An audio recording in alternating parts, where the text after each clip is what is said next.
A carteira de investimentos ideal para quem vai começar a investir em 2025. Essa vai ser a ideia do vídeo de hoje. Meu nome é Ricardo Amorim, sou investidor pessoa física há mais de 6 anos. Comecei lá por volta de 2018, 2019 a investir.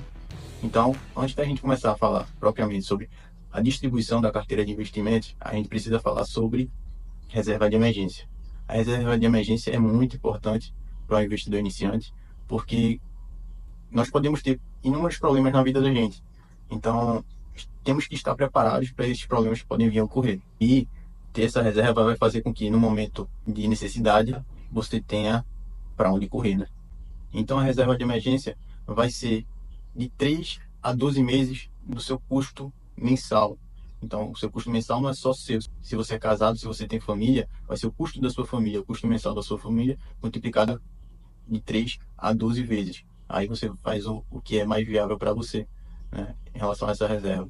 Mas o mínimo do mínimo é 3 meses. O ideal seriam pelo menos 6 meses de reserva.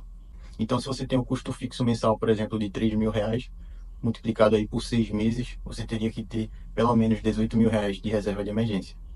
Eu, por exemplo, precisei bastante dessa reserva ao longo do tempo, porque eu e minha esposa estávamos nos organizando para casar há 4 anos atrás, e aí minha esposa engravidou pouco antes da gente se casar. Então foi um momento que a gente precisou usar a reserva de emergência para suprir aquela necessidade naquele momento. Porque, assim como vocês sabem, a gravidez tem inúmeras despesas, assim como pós-parto também com a criança, né? Então a reserva de emergência da gente foi muito importante naquele momento. Então não deixem de ter, porque a qualquer momento você pode ter essa necessidade. Tanto uma questão pessoal, por exemplo, uma crise que pode se instalar no país, como foi o exemplo o Covid-19, né? A crise do coronavírus. Foi um exemplo de que a reserva de emergência é muito importante. Então, falando propriamente da carteira de investimentos, a diversificação é muito importante, porque diversificando o seu capital em diversos ativos, em diversos tipos de ativos, então você vai mitigar ali alguns problemas que possam vir a ocorrer com o seu dinheiro, com o seu capital. Então, eu considero uma distribuição com um perfil moderado de investimentos, nem tão arrojado, nem tão conservador, uma distribuição de 50% em renda fixa, 50% em renda variável. E como ficaria essa distribuição de 50% em renda fixa, 50% em renda variável? Primeira coisa, você precisa ter caixa. Então, a gente precisa estabelecer uma quantidade mínima ali para ter em caixa para aproveitar nos momentos de oportunidade, né? Os ciclos de mercados estão aí, então no momento em que o mercado oferecer oportunidades para a gente comprar bons ativos, a gente precisa ter o caixa ali para esse momento. Não vamos utilizar a reserva de emergência para adquirir ativos. A reserva de emergência tem que ficar ali separada realmente para um momento de necessidade. Então o caixa é diferente de reserva de emergência. Então a gente pode separar ali em torno de 15% para ficar em caixa, para quando as oportunidades aparecerem a gente poder adquirir. Então esses 15% ficariam no Tesouro Selic, porque vai ter uma liquidez rápida para quando a gente quiser obter esse dinheiro e aplicar em outros ativos. Então, 15% em caixa, e a gente iria ali para 25% propriamente em renda fixa brasileira, aqui no nosso país, 25% que a gente poderia distribuir aí em pós-fixados, títulos pós-fixados e pré-fixados. Então, no pré-fixado, a gente poderia, por exemplo, colocar um CDB pré-fixado, onde a gente tem hoje bons CDBs no mercado, com uma rentabilidade alta, com mais de 15% ao ano. Então a gente aplicaria parte em CDB pré-fixado, que a gente já sabe quanto vai render no final aquele título, e também em títulos pós-fixados, por exemplo, o Tesouro IPCA, que hoje está pagando até IPCA mais 8, ou seja, estaria pagando a inflação mais 8% ao ano, que é uma rentabilidade extremamente atrativa. Então a gente tem aí 15% em caixa, mais 25% propriamente em renda fixa aqui no nosso país, daria 40%. E onde estariam os outros 10% da renda fixa, que a gente estabeleceu 50% para renda fixa. Os outros 10% a gente colocaria na renda fixa americana. Como é que a gente poderia fazer isso investindo daqui do Brasil? A gente colocaria em algum ETF atrelado à renda fixa americana.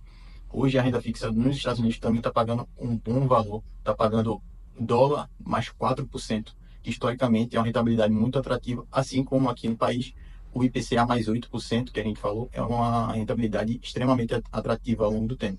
A gente colocaria 10% ali do nosso patrimônio dolarizado para acompanhar essa valorização do dólar e diversificar ainda mais o nosso capital.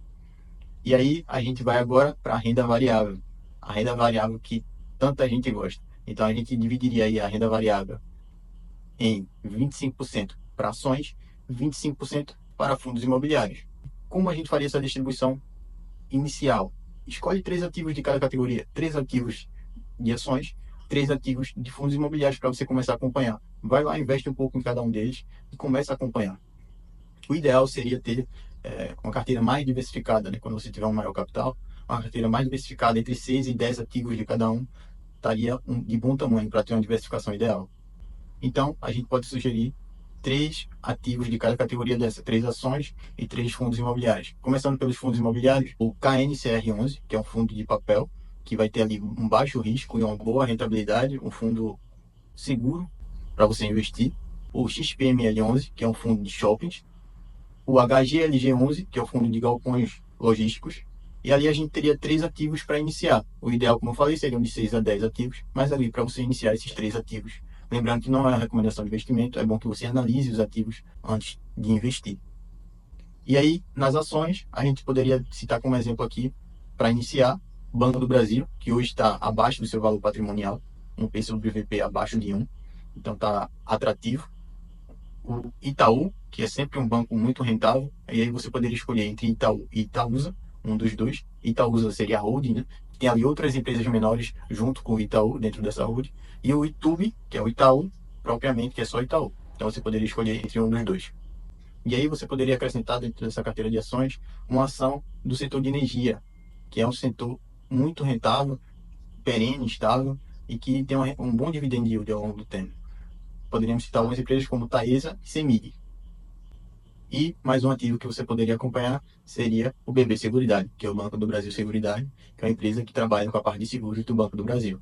Então aí a gente trouxe 5 ativos do setor de ações que você poderia acompanhar e escolher ali 3 para você iniciar os investimentos.